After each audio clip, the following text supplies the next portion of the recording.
Hi friend, তো তোমরা কেমন আছো? ঠান্ডা ঠান্ডার ওয়েদার, তার মধ্যে কি বলো তো,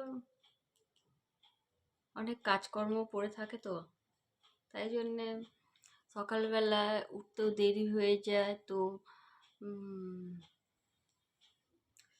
এই জন্য কোনো রকম কোনো ব্লগ স্টার্ট করা হয়ে উঠছে না। তো ভাবলাম যে দুপুরবেলা একটু তোমাদের সাথে গল্প করি। প্রচণ্ড ঠান্ডা, জানো তো, এত ঠান্ডা না, বিরক্ত লেগে যাচ্ছে। তো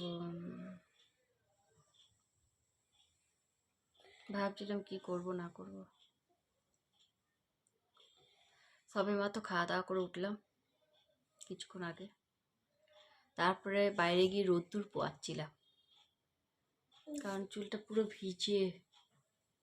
আর এখানে না, আমাদের এই যেখানটা আমি ভাড়া আছি সেইখানটা রোদ্দুরের তাপটা খুব কম। কত সকাল থেকে কত জামা কাপড় কেচেছি, কিন্তু না একটা জামা কাপড়ও শোকায়নি। তো এই জন্য আরো বেশি বিরক্ত লাগছে, বুঝেছো?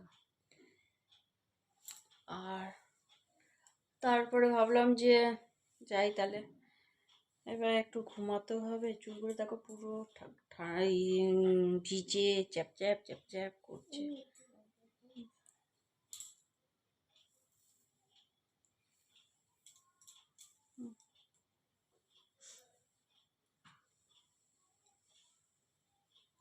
কতদিন ঘরের মধ্যে বসে আছি, তো ভালোই লাগছে না যেন। হ্যাঁ, কোথাও যাওয়াও হচ্ছে না, বিরক্ত লাগছে।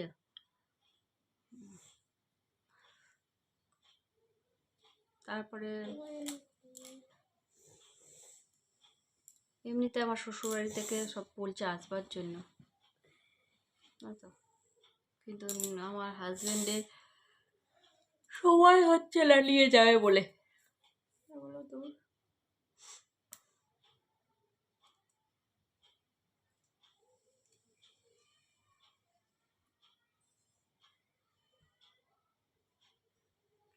কালকে নেল পালিশগুলো পরলাম, দেখো কি অবস্থা, উঠে গেল। কম দামে নেল পালিশ বলে কথা।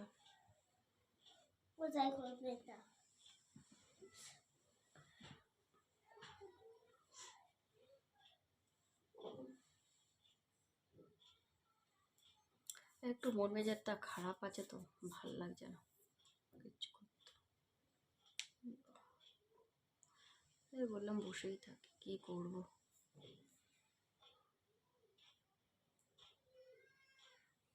মন মেজাজটা খারাপ বলতে কি বলতো, খুব ঘুরতে ঘুরতে ঘুরতে যেতে ইচ্ছে করছে, কিন্তু ওই হয়ে উঠছে না কোথাও।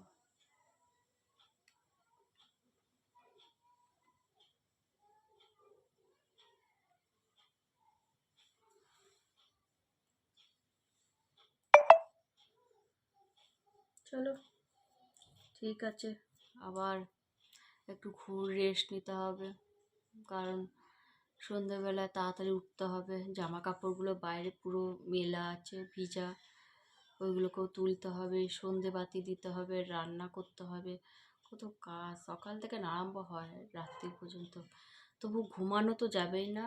আমাদের উপরেও সব ভাড়া থাকে, পাশে ভাড়া থাকে, কাঁই কাঁই কাঁই মানে সারাটাক্ষণ করে থাকে, উপরে দুমদাম আওয়াজ হয়, মানে একটু স্বস্তি নেই। রাত্রি 12টা 1টা অবধি চলছে তাদের দুমদাম দুমদাম।